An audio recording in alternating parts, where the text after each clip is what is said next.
Surpresa nga, di ba? Wow! Nakuhin nga ta, sabihin mo, wala, di ko naman alam. Tawagan mo, text mo. Hindi talaga natin yan sa mga kalapot. Hindi talaga kasi hindi sagot. Isang pa.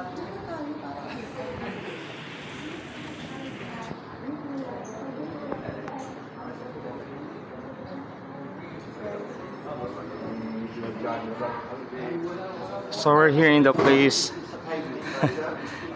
just before 5 p.m. So ang ganda ng lugar nila. And hello, ayun o, naka-set up na yung ano. Meron silang mga ano, finger food. Ay, finger, no, it's not a finger food. Nice one, no? Ang cute.